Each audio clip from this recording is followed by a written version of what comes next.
Good evening. Good evening. Welcome, everyone. My name is Emily Mead. I am Director of Philanthropy for the New Bedford Whaling Museum, and I want to thank you for joining us tonight for our final Sailors Series lecture of 2025. Hard to believe it's already November, but here we are. The Sailor Series is an annual program series of the New Bedford Whaling Museum that presents on a variety of experiences and adventures by people with lifelong commitments to sailing, boats, and the sea. I want to thank you all for joining us this evening. The series is made possible by Ruth and Hope Atkinson, and it is supported in part by the Samuel D. Rositsky Lecture Fund. This year's Sailor Series is also sponsored by Babbitt Chainwheels here in New Bedford, Barden's Boatyard, and Burr Brothers Boats as well, so thank you to our sponsors. This evening's program is presented in collaboration with the Community Boating Center, whose mission is to instill positive life values in youth through boating. And you can learn more at communityboating.org. I also want to thank all of you who are museum members. The support of our 2,300 member households is what underpins every exhibition, public program, and school field trip that we do here at the New Bedford Whaling Museum throughout the year. So thank you to our members. If you're not already a member, I hope you'll consider joining tonight. There are some cards on the tables outside. Members enjoy much more than just my gratitude over the course of the year. Members also enjoy 50% off ticketed programs such as this evening's, as well as free admission throughout the year, exclusive access to member events and trips, discounts in our gift shops, and more. So please do join if you haven't already. Tonight's program will follow the CBC offshore team's tales of adventure, teamwork, and resilience. In just 4 years, the CBC's offshore team has logged more than 7,500 nautical miles with 150 young sailors and coaches, building confidence, skill, and community every step of the way. I thought that was an applause line over there. This past summer, the team brought home a division win in their first international race, the Marblehead to Halifax, and they've now set their sights on the 2026 Newport to Bermuda race. So please join me in welcoming Daniel Renehan, Shealin Palmer, Matt Presner, and Richard Feeny.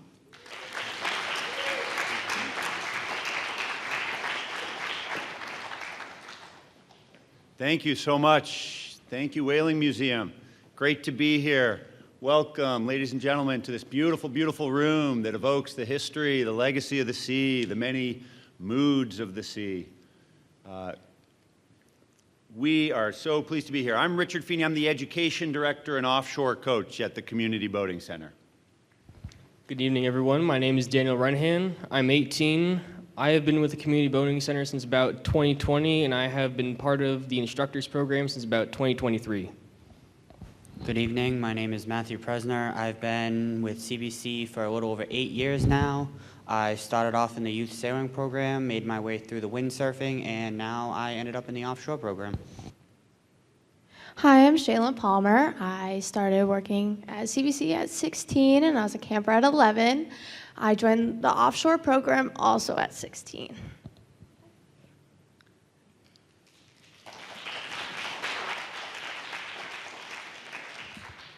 CBC is a really good program to work for. It started 27 years ago by a social worker. Our mission is to teach positive life values to youth through boating.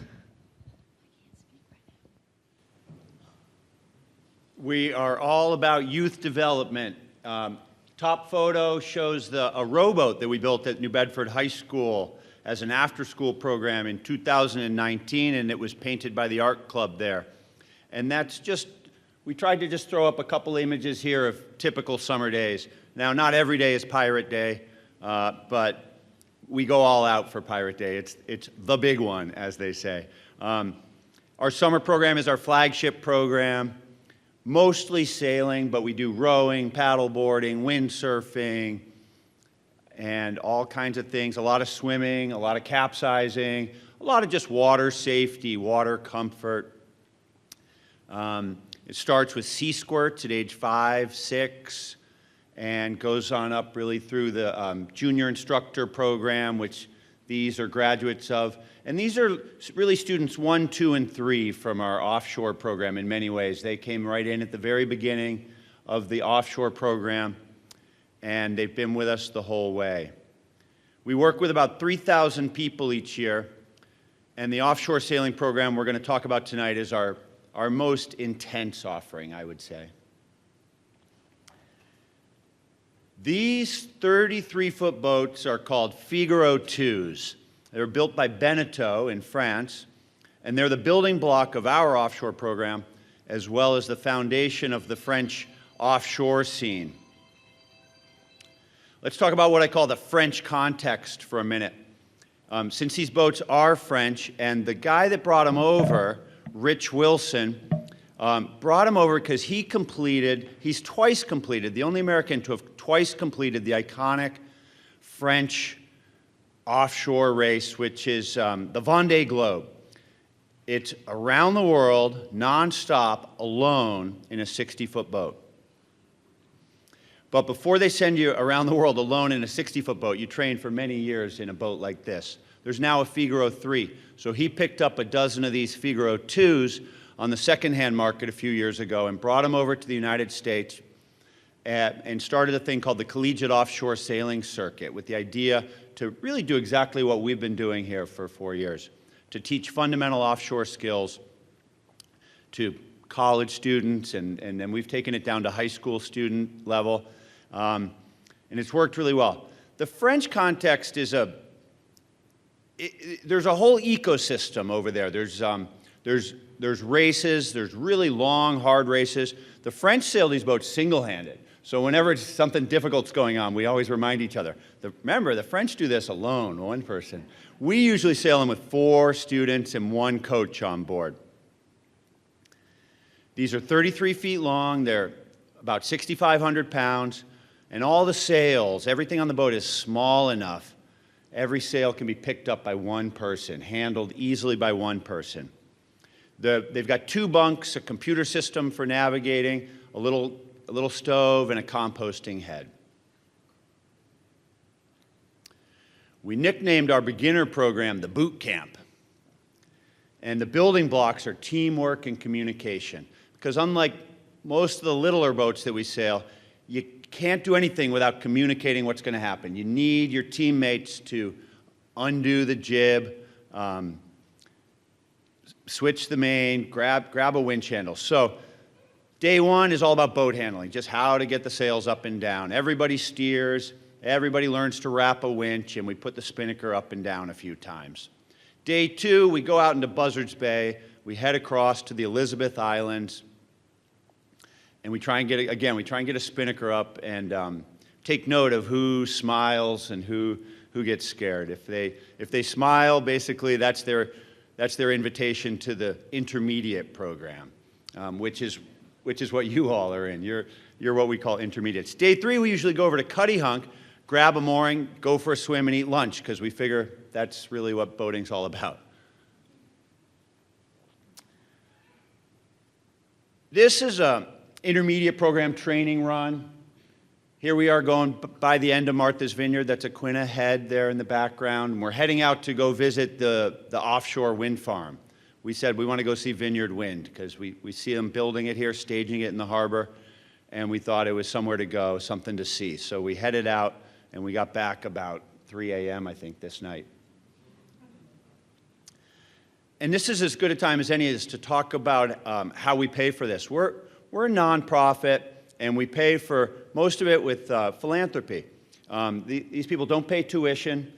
They're all part of the, they're employees now, but most of everything we do is funded by grants and philanthropy, and about 20% earned revenue and about 80% scholarships and philanthropy each year. And that's across the board, all our programs. Now, we wanted to go further, and the 33-footers are great, and they're very capable boats, but it's not exactly the right boat to go international. And so we started asking around people we knew with bigger boats. And the wonderful people over at the Fairhaven shipyard had this 50-footer in a shed here called Crazy Horse. And she's a custom 30-year-old Baltic. Baltic, one of the finest boat builders in the world over there in Finland. And they said, we think that's a great idea. We love your plan. We're going to give you this boat. And here she is. We're going to show you a video put together by one of our sponsors that introduces the boat really well. And it references, it happened to be all girls in this photograph, and it happened to be all girls that were there the day this video was made. Obviously, we run a co-ed program, but for some reason, the next group coming up are mostly female. So that's what you'll hear referenced in. Hi everybody. How are you? Are you the navigator? I can try. So I'm Francesca Klapchis and I'm a sponsor athlete from 11 Hour Racing, and we're here today with the all-girls offshore team at New Bedford Community Boating Center. We do have a hat you can pick from. Pink. Oh, yes. Thanks. And we're going sailing, so that's a good day. Today we're going to be on Crazy Horse, and I'm super excited to learn from a woman who has sailed so much and done so many impressive things. As a girl myself, it's really empowering to look at someone who's a female who has just done so much cool stuff. There you go. See how the kayak get pressure again? Oh, it's so big! Hell yeah! That was good! Yeah, we're just sailing around. Everybody is really into their own areas and jobs, and it's a really cool boat. Yeah, we're having a lot of fun. We're sailing upwind right now, and then we are going to take the jib down and switch it for a different spinnaker.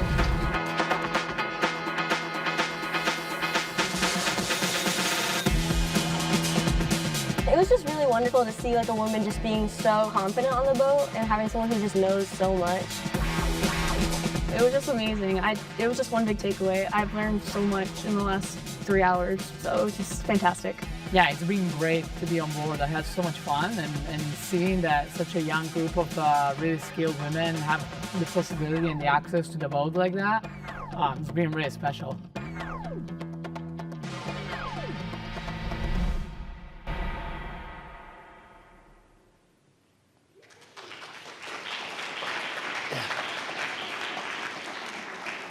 Yeah, it's a nice video, isn't it? And Francesca, she's the real thing. She set her sights on that crazy French race around the world nonstop alone, and just placed second in one of the warm-up races. It's every 4 years, that Vendée Globe, and she just placed second this week. Arrived in Guadeloupe, I believe, in a fleet of I think 35 people on these 60-footers. All right, so we got this boat. Step one. Now we had to get busy. We had entered the Marblehead to Halifax race, but that means there's a lot of work to do. So the first of our training races was around Martha's Vineyard, the Round Martha's Vineyard race. And we got out there, this is the day before that race, and it's time to go up the mast and check things. I can't remember exactly what the task was, but there was, well, it's prudent to go up and check things, first of all. But I think there was a specific task this day, maybe just to straighten out the Windex or see why the light wasn't working. And so we sent Peter up the mast, and this is how kids do it these days. He had a question, so he just FaceTimed over to Dad and said, "Hey, Dad, what do you know about this?" Nice to have young people on board that can do that kind of thing. On this beautiful day, our first race on Crazy Horse begun. We really couldn't have asked for any better conditions for our first race on a new boat. And I took the wheel and held it and drove for the first about 2 hours of the race. And it was amazing to just learn on the fly, learn how to drive a boat with a wheel instead of a tiller, learn a boat almost twice the size of the boat we're used to, just on the fly. So the delivery over with Crazy Horse over to Martha's Vineyard was the first experience I've ever actually had on this boat. So we sailed it over, did our delivery, brought it over to Edgartown, we set anchor. Then that night we head on into Edgartown where we We tried making it to the 50th anniversary of the Jaws showing, but it didn't really work out too well. So that night, we just grabbed some food, we hopped back onto our boat for the night, and ended up watching some movies on Matt's laptop for the night. The next morning, when the race started, again, since I didn't really have much experience at all on this boat, I was put on bow with one of our members, KT, and he was just teaching me the ropes on what goes on the bow, how I'm supposed to be setting it up, how it's so much more different compared to our Figaros. And by the end of the day, when we had finished the race, I was pretty confident myself. So when I tell you that I'm the captain of the boat, you might expect that I steer most of the time. But we're a youth development organization, and sailing is a Corinthian sport, so I'm actually not allowed to steer in some of these races. I'm allowed to cook. That's me delivering bacon and egg sandwiches over to the boat in the morning. I'm allowed to clean. I'm allowed to watch the radar, and I'm allowed to fix stuff. So while Matt was steering us into first place, I was down below troubleshooting a leak. We'd gone to clear some seaweed off the knot meter impeller on the way out to the course, and we hadn't got it seated properly. So we were sinking as we were racing around the island, and I spent about 90 minutes down there trying to get that thing to leak less. And we got it, but everybody's got a job to play. You mentioned KT. We're lucky that we were able to get a couple of people that had a lot of experience on this exact boat. Couple of people here. Matt Wardell is leading the morning safety briefing there, and with the sunglasses in front of Matt, there is Kevin, who is, not only had these two guys raced to Bermuda on this boat previously, they're really skilled sailors, really nice guys. They fit really well into our program, and KT is a very skilled bowman, it turns out, which is one of the specialty jobs. So these are photos of myself and one of our crew members, Sophie. We are trying to tear apart our winches. It's just an ongoing item that we always have to look at and maintain. So before and after each race that we do, we're usually tearing these apart, trying to rebuild them. They're a lot more different compared to the Figaros. They're a much more complex system. And yeah, it's just ongoing stuff that we need to look out for. Yeah, normally we teach people to rebuild a one-speed winch and then a two-speed winch, and we didn't really have time for that. So some people started right on the three-speed winches, the big Harkin 65s. I think you're on a two-speed winch there, but I was very impressed that these winches came apart and went back together every time just perfectly. Routine maintenance not only keeps us fast, but more importantly, keeps us safe. In this photo, we needed to retension the bobstay, and one of the easiest ways to get that tension is just sit on the front of it. In these photos, you can see us putting up and down our storm sails, which we hope we never have to use, but we have to learn how to put them up anyway. Right after this, we went out sailing, and we learned how to do man-overboard drills. Yeah, we make the safety training. We think the races mandate a certain amount, but we build in an extra double, triple layer of safety training. We think it's central to the whole thing. That's really our goal, is to take these young sailors out and bring them back safely. The rules, as it was taught to me, are you must go, you must come back safely, everybody, and then you must tell stories about it. Should I go right into the video? Great. Hey everyone, welcome back. Today we're going to be showing you another day in the life, but this time it's our in-person safety at sea training video. This was the main building for our training, where we got our schedule and an overview of the topics we were going to go over during the training. And then we kind of started with a little get to know safety at sea and understand the why behind the training.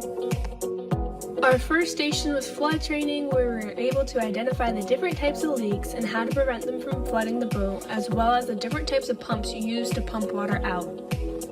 We then moved on to the flare station, where we learned when and how to ignite the variety of flare types, and here Shay ignited one of the handheld flares that we discussed during the session. After the first two sessions, we came back all together as a group to begin our water survival training, where we deployed our life jackets and were able to get into a life raft. Our Our third station talked about damage control and how to look for old signs of equipment on the boat. The fourth breakout station consisted of firefighting and understanding the different types of extinguishers and proper extinguishing techniques. After our breakout sessions, we came back together as a big group to talk about emergency communications and the pros and cons of different man-overboard devices that can be used. After filling out post surveys and debriefing the day's work, it was time to head home. So that's all we have for you guys today. We'll see you next time.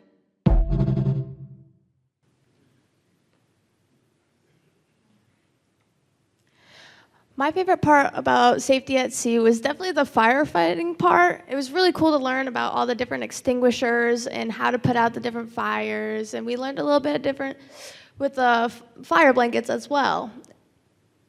After the course, I really felt more confident about how to handle various situations if something goes wrong at sea.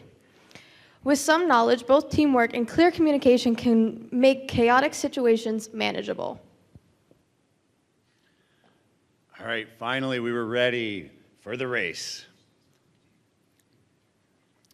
We raced to Halifax with 11 people on board. We mentioned Kevin. This was a really fun team. So we had myself, Andrew Chin, who's in the audience and has been a colleague of mine helping put together this whole program from day one. And then Kevin, we mentioned, highly skilled bow coach. And we were lucky enough to have Peter Herlihy, who is a very skilled bow also. So we had the bow figured out. We had 2 navigators. Andrew Chin was sort of our backup navigator. And then what I was about to say is a really neat format here with these 22 and 23-year-old graduates of our program.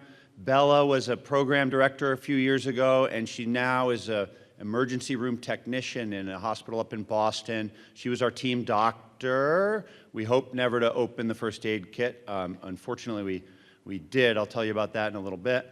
And then Tyler is, I don't know. I think he's just a computer geek, but he made some really cool navigational calls. He can run that software pretty well, and then everybody else kind of fit into their different roles. I got you down as a mid-bow guy, right? Bow man in training. So this was our morning arrival in Marblehead. This morning was probably about 9 o'clock. Myself, Shay, and Matt, we all arrived early. We were just trying to get the boat registered. We were getting our yellow brick tracker for the race, and we were just prepping for the arrival of Crazy Horse during that day. Yeah, so I brought the boat up with the navigator, Tyler, and actually Sophia's dad volunteered to help with the delivery crew so Sophia could get a good night's sleep the night before.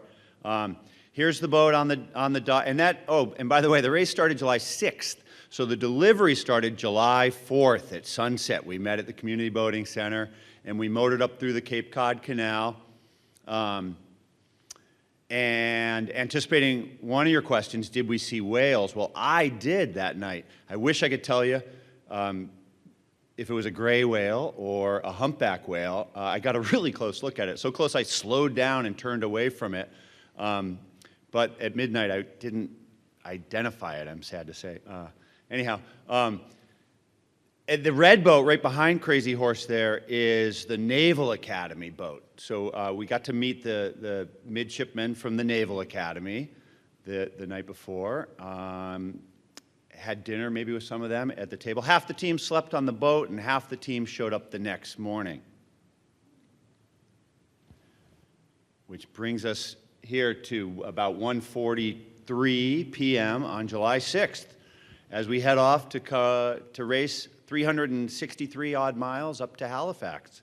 The forecast was for a windy afternoon and a windy first night, somewhere between windy and very windy, depending on the forecast you looked at.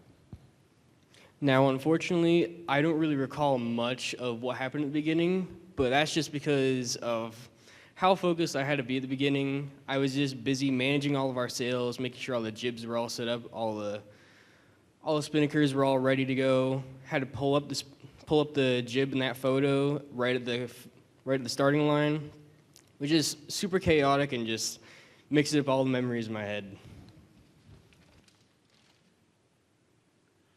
So that they do a little sail by the Halifax or the Marblehead neck. They do a little a couple miles there for the spectators on shore, and then they let you head down the rum line.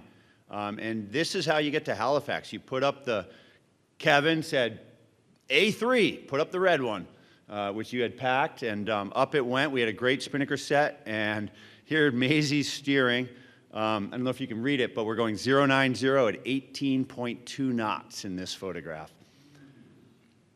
And I want to give some credit to Andrew Chin, my colleague, who takes great photographs among his many, many skills. And a lot of these great photographs are his.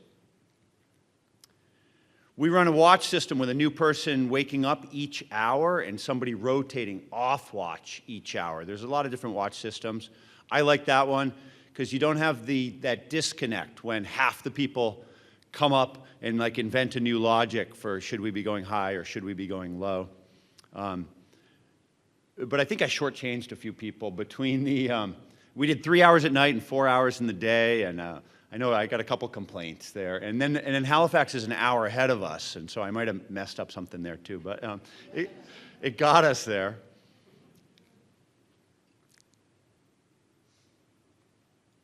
"10 to 20 knots boat speed and 15 to 20-something knots of wind." This is Peter doing a safety check before sunset. Just looking for chafe, looking for any problems, doing what I call an all-boat check. Keeping an eye on anything that could go wrong, trying to head it off before it goes wrong. I'll talk about dinner, and then there's a couple notes about the leak. We did a really fun teamwork thing with the menu, and Sophia there, brushing her teeth, I think was in charge of the first dinner, and pre-made chicken enchiladas, and we threw them in the oven, and I thought they were great. A couple people were a little bit seasick, but I don't blame the dinner. And it was about now that you want to tell them about the leak? When do we talk about the leak? Okay. Here, we got a video.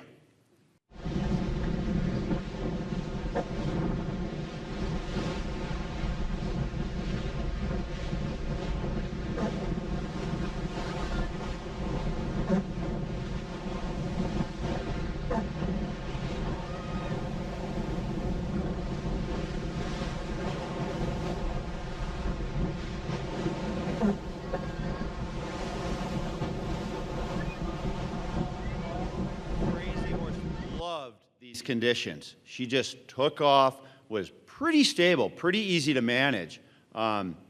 Just loved these conditions. Meanwhile, all around us, boats are ripping spinnakers. I don't know how many sails we saw just boom, disintegrate, changing. And then every spinnaker that blew up, 2 other boats would say, oh, let's get ours down before it happens to us.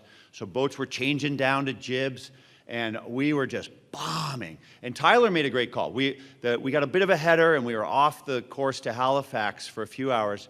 And we said, Tyler, should we take the spinnaker down and switch to and get back on course? And he went down, and he said, no, this is what's going to happen. An hour from now, we're going to get lifted 5 degrees, and another hour from now, we're going to get lifted another 5 degrees, and then we're going to be back on course. And that's almost exactly what happened. As the sun started to set on our first night on the boat, we were trying to keep pace with the Navy boat, and in the beginning we were, but they're a newer, faster boat, so eventually they pulled away. And this is about when I went down below to take my off shift, and all of a sudden my feet got a little wet. I look over underneath the nav table and see water pouring out of the battery shutoff connectors. So me and Richard opened up the back bunk and found over 60 gallons of water that had leaked in through the back hatches. At this point, I came down and I tried to help them pump out the water, but I ended up getting seasick, so I had to go back on deck. At this point, I was woken up off my off shift to help Matt pump out the water. So afterwards, when we had fully pumped out all the water, everything was all set. It was still probably about another hour until I was supposed to be up on deck, so I just decided, you know what, I'm just going to go up early, see if there's anything else I could help out with. So I end up going on deck for a little bit. I'm sitting next to Andy, and then all of a sudden, this wave just comes right over the bow and soaks the both of us. So I'm going back down, change, get food all set. And then the next part I ended up having to help out with was having to help feed Sophie while she was trying to trim up the spinnaker.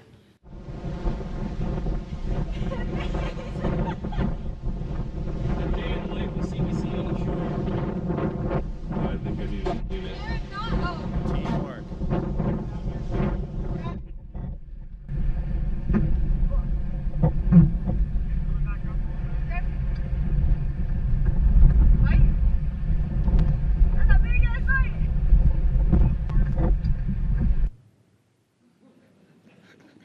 It's a great little clip. So that red spinnaker took us through the night and overnight, and the wind died. Luckily, the wind died a little bit, and we knew we needed to put up a bigger spinnaker to stay in the race. But we also had never done a spinnaker change on this boat yet, and so I'm not even sure we spoke about it, but Kevin and I non-verbally agreed that there was only one sane and safe way to do that, and that was to wait for sunrise and then to do a bald-headed change. So I'm actually very, very proud of this, because this was just pure good seamanship. That in order to get there, first of all, you have to get there. You've got to manage the boat. And so this is actually sunrise, us dousing the big red spinnaker.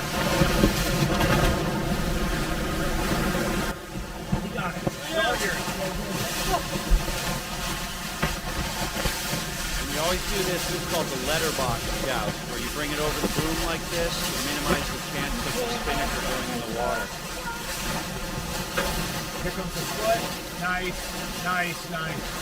Well done. And then we threw up a bigger spinnaker, a blue one. Did I mention how big these sails are? On the Figaro, the sails are manageable. On this boat, they are intimidating.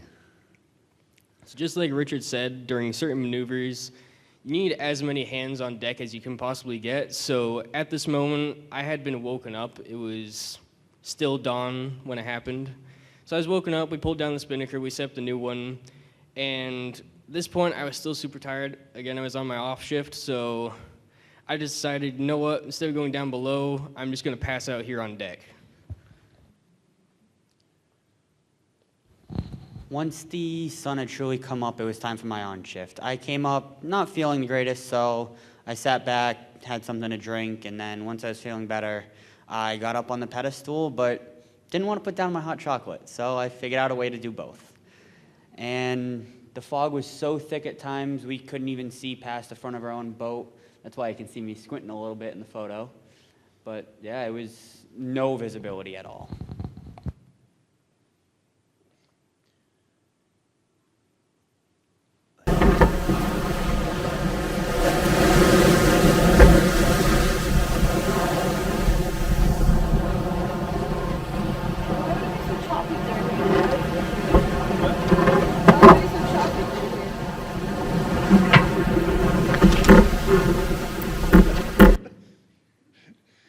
Yeah, it's hard to get to Halifax without sailing into a fog bank at some point. I know. What are you gonna do? What are you doing, Peter? Sailing. Sailing to Canada currently. All right. What have you been up to, Sophie? Brushing your teeth. Brushing my teeth. The camera said.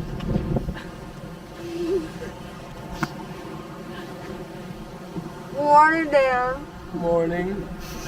A little bit cold here. A little wet.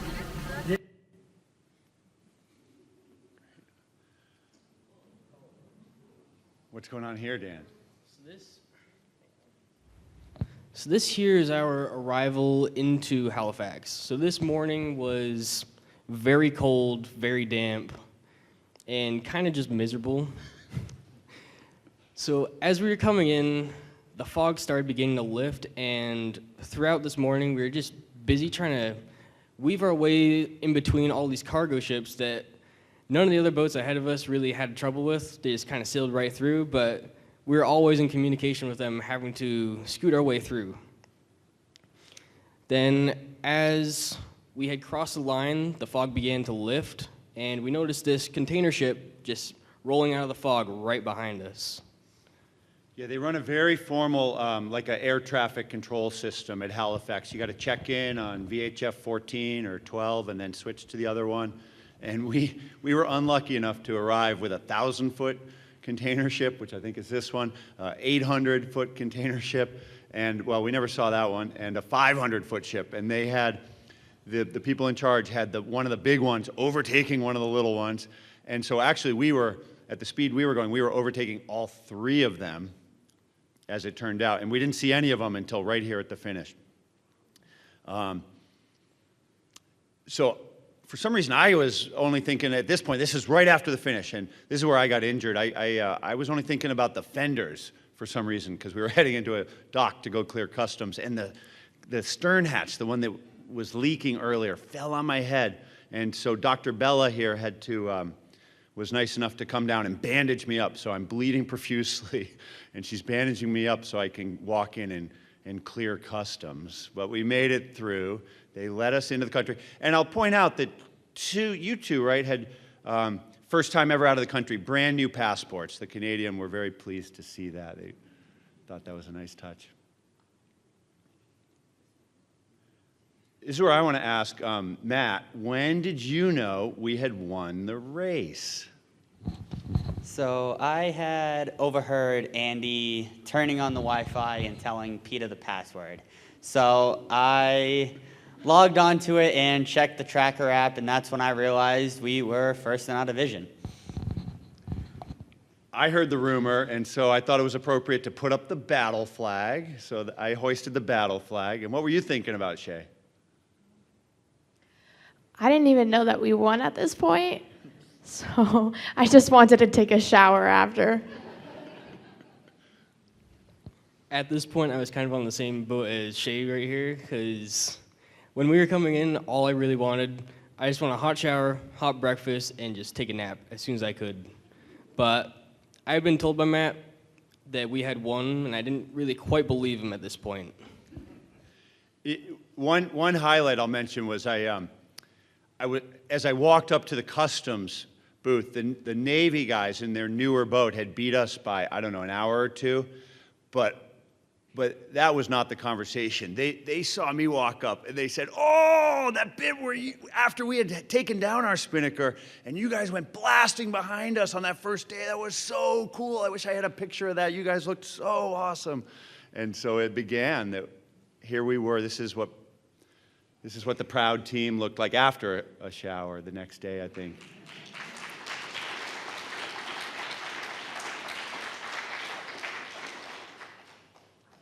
Thank you.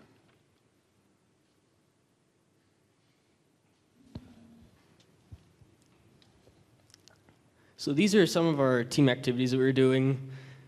We were on a trip into Halifax one of these mornings, and we were just going all about the place. We were grabbing food. We went down one of the docks, and we noticed one of the boats that was racing us, Blackwatch. You want to talk about it a little bit?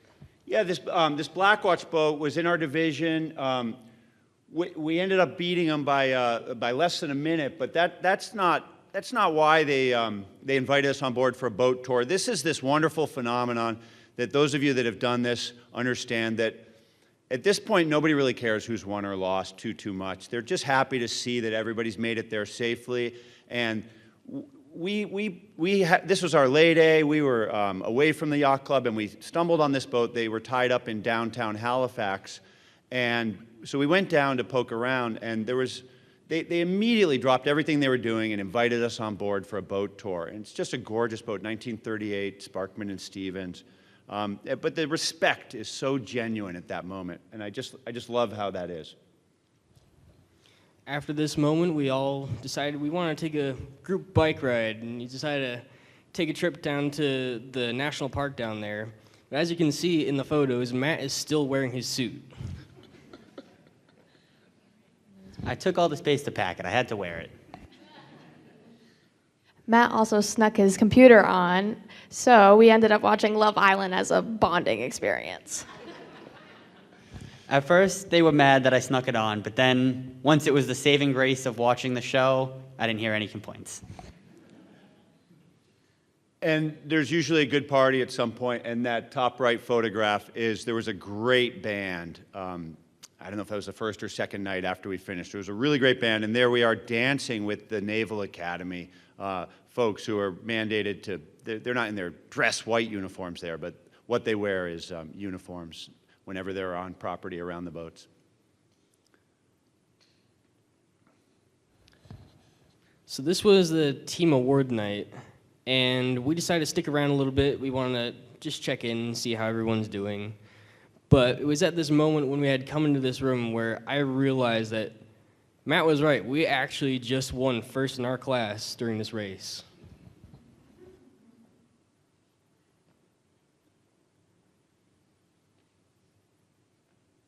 And we actually won 2 awards, not only our division, but we also won the youth award. So we nipped the Naval Academy at their own game. And those of you that follow sailboat racing, might know the boat Blackwatch. It's an iconic, well-sailed boat owned by a syndicate. They take impeccable care of that boat.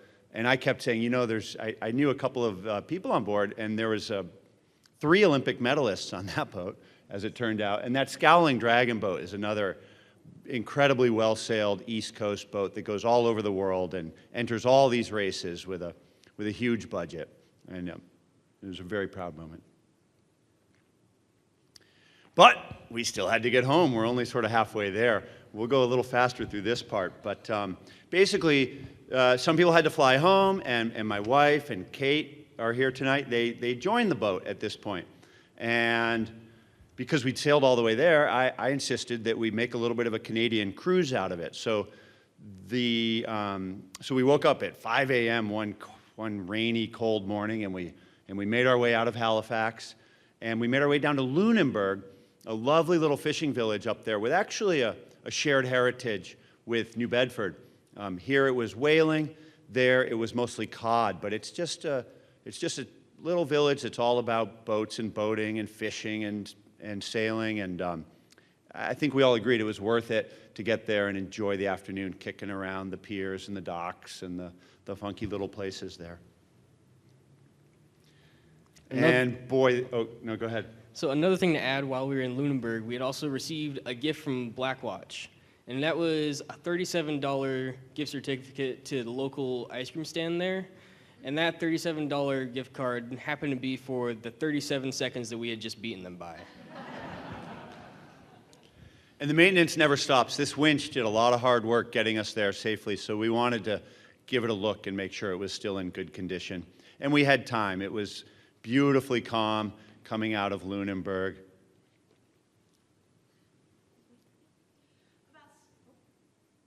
About 70 miles offshore, we ended up having a little bird land on our boat. It stayed for about 2.5 hours, and we gave it food, water, and then we named it Loki, which is funny because we were teaching Richard at the time Gen Z slang.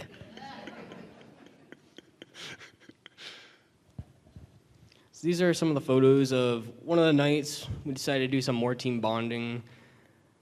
I believe myself and Shay, we were down below just taking our naps on our off shift when Sophie came down and tried getting us to go up. So we brought up our sleeping bags, went up on deck, and we ended up playing a bunch of music, singing karaoke, watching the sunset together. We played a game where we pretty much all put songs into a different queue, and we learned a lot about our music taste, and it was really fun because we all just got to spend time with each other, and we definitely came out a lot stronger with a bond. And we sailed into another fog bank. That's a photograph of our route there. You can see we came in south of Cape Cod around Monomoy in a cold fog. I think the expression on Matt's face says it all there. It was so foggy, we went through Quick's Hole and didn't see land on either side. We saw one buoy only. And we knew we had accomplished something because we were met at the dock at the Fairhaven shipyard by a journalist. The New Bedford Light was there, and this This young man, this was actually his very first assignment. He was an intern there, just graduated from college, and he was there in his button-down and his khakis, and not allowed to come on board because we hadn't cleared customs yet. So in this photograph, he's doing his interview for a nice article that they put together that many of you would have seen. And that brings us back to the core function of what we do. So this was afterwards when we had come in. This is probably about a day or two afterwards. And I'm up on the bow. This was pretty much my role for the rest of the summer with the JIs. I was up there just giving instruction on what I had learned up on the bow. I was just going through the ropes with them, teaching them how sails go up and down on these bigger boats. And at the same time, we had other people who were on our team. So I had Shay up there as well. I was teaching her the ropes as well. Yeah, I started working on bow work this summer. And helping coach the boot camp was a really huge confidence booster because oh my Lord. It really began to sink in how much I would learn this summer. And that's what we do at CBC. We mentor the next group. I couldn't resist throwing this in. These are just a couple of great photographs by a professional photographer from the day that first video was shown. And it was just an example of what a fun summer we had. And the energy we all had. So we got back to the community boating center, and we each had different jobs at that point as we dispersed across the campus. But there was this shared connection, this shared excitement that carried on all summer. There were a lot of high fives, and the younger group sort of fed off that energy. And people kept stopping me and saying, "How do I get involved? When are you going? When's the next time? I want to do that," kind of thing. So one more video. Like, you have to work as a team, because nothing's going to get done. Being able to be in that team, getting to know who's good at what, getting to know what I'm good at on the boats, and just being out on the ocean.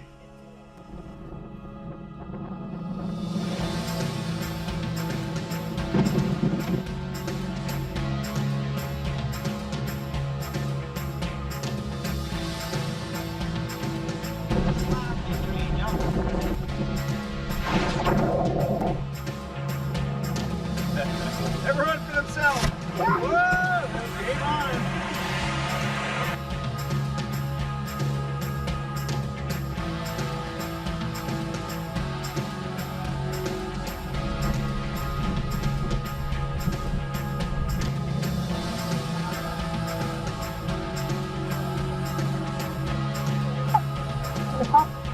Nice. Keep going, keep going. Keep going. Keep pushing. Nice! That was a near perfect drive. Awesome. Offshore sailing serves as like a therapeutic experience for me. I really just like how I get to go sailing overnight and experience the sunset and stars and marine life. So I get to create closer bonds with people that I'm on the boat with. They're being so gifted, doesn't it? Because she woke up so excited. I was like, dolphins, where? And I was like, over there. And she's like panicking to get up and like get her. I thought it made me happy. Just her.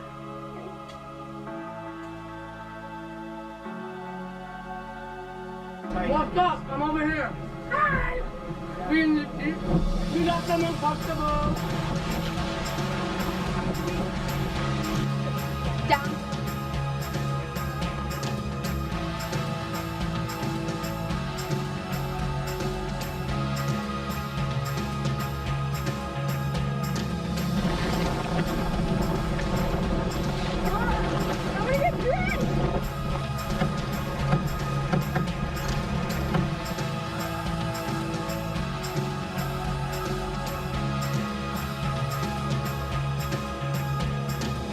Everybody started to wake up, talking about how the night went for everybody during their off shifts, during their on shifts. Seeing the sun come up is just a beautiful time.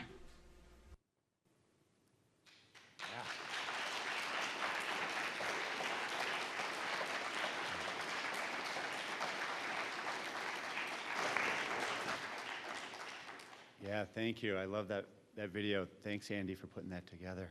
And so that brings us to what's next. We've entered, this is the press release that the Newport to Bermuda race put out when we entered the race last month. So June 19th, I think it is, we're off. If all goes well, if we can keep that boat together.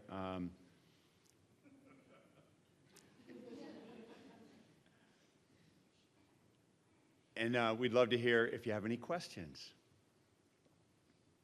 Well, I should apologize for laughing. No. We used to sail Crazy Horse when she was bullied in Marion, and you know, she was always falling apart.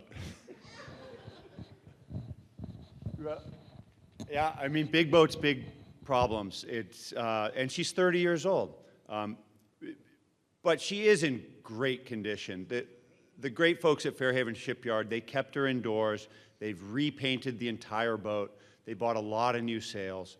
So we're really fortunate to, as the first video said, to have access to that tremendous piece of equipment. It's a gorgeous custom boat.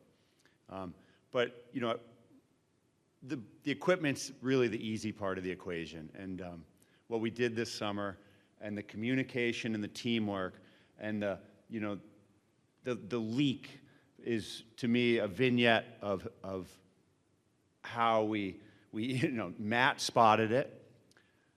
And maybe this is a good time to ask Matt. I'll ask Matt one. Matt, why do they say that you're the most likely to sink the boat and the most likely to save the boat? I have my hands on a little bit of everything. I have my hands on the systems that save us. I have hands on the systems that can sink us. And I know quite a bit about most of them, but at the end, I'm still only 18. One simple mistake on some of those can sink it pretty quick. But you're very alert, and we appreciated you spotting that leak before anyone else did. Another question. The young lady in the back. We're going to bring you a mic. Here you go. Were you scared? Let's each answer that one. I was nervous. Not scared exactly, but a lot of responsibility, being in charge, and I was really nervous until we got there. I'd say for myself, it was a bit of a mix of nervousness and a bit of fear, specifically for Halifax. It was the first true long-distance race that I've actually done myself, and there was just so many variables that could have gone wrong during the race. I agree with Dan, where it's a mix of being scared, but a lot of being nervous. As much as that boat is scary, it's big, it's new, there's so many things that could go wrong, so many different ways to get hurt. It's what we train for. We train to get out of those scary situations, keep those scary situations limited and to almost none. I wasn't really scared, but I was definitely really nervous. This one was the first time I've ever gone international. So sailing across and going international was definitely a little scary, but I had trust in my crew, and I knew that we were going to get there safely. Good question. Well, so to follow up with more scary systems questions, what would be an example of a system that could sink the boat? So we have a lot of through hose in the boat. So a lot of our sensors, a lot of wastewater outlets go through the hull of the boat, and any small cut in a hose or one thread not tightened enough could cause gallons to flow in by the minute. A good example is around the island race. We had pulled the speed sensor to clear it off of seaweed, and when it went back in, it never fully sealed right. In the course of about 10 minutes, I'd say about 5-6 gallons alone came into the boat just through a simple, it didn't thread on right. You know what's another one? This boat has a lithium battery system, and I'm scared of the lithium battery system because you cannot put out a lithium fire. And so were something to go wrong with that, it manages itself. It's a smart battery system, but were something ever to go wrong with that, that could sink the boat. It'll just burn a hole right through the bottom of the boat, and we're in a lot of trouble then. So those are two examples. Oh, and we could blow up also, right? The propane system. That, enough said. Until about 3-4 hours before the start of the race, we had no propane system. It was disconnected, parts just rotted right through, and then right before the race, we got it all hooked back up. Thankfully, because cold food would not have been the greatest. Yeah, Matt saved the day there. He said, take me to the hardware store. I can get this thing working. Another question. So when you left from Fairhaven Shipyard and returned to Fairhaven Shipyard? Is that what happened? And how long did it take from the beginning right to the end when you returned home? Yeah, so we did return to Fairhaven Shipyard just in case Customs wanted to come inspect us. They didn't. We cleared through with an app. But we wanted to be on a dock just in case. And I called actually from Halifax to say, what's the best practice? They said, do that. We left from a mooring in front of the Community Boating Center in Clark's Cove. The time there was less than 2 days. I think we finished the race in 42 hours, approximately. And we got back in about 48 hours also. Well, of course, we motored a bunch coming back, as you saw, but about less than 48 hours each way. The whole trip was about a week.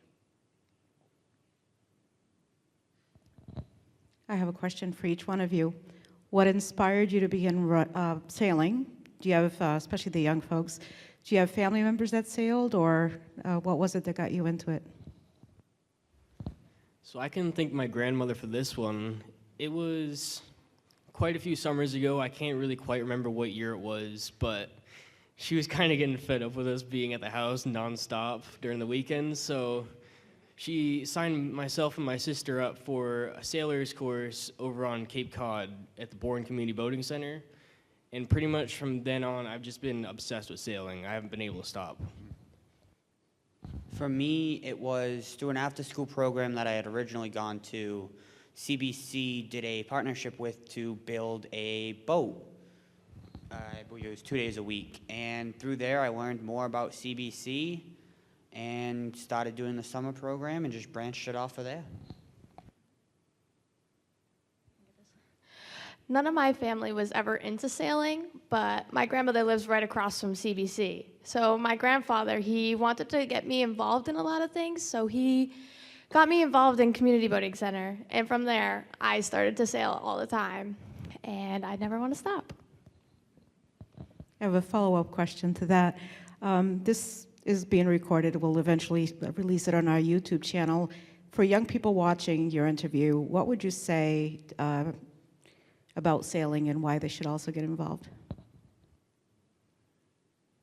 I'll take a shot at while you guys think, because you'll have better answers. But for me, it brings me a calm and a tranquility. I've always I feel better when I untie from the dock, and I think I've always, since I learned the world was 70% water, I've just always felt that it was the bigger part of the world, and in many ways the cleaner, and I don't know, it feels more important to me.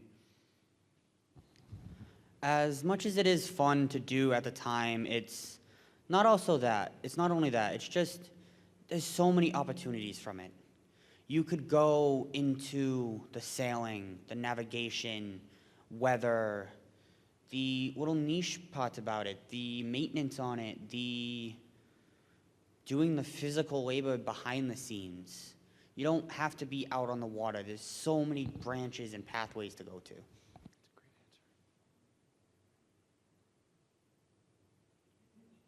I think Matt said it all. That was a good answer. Any seasoned sailors in the crowd that might want to weigh in on that? All right, maybe we wrap it up and go enjoy some light bites and some beverages. Thank you. Thank you.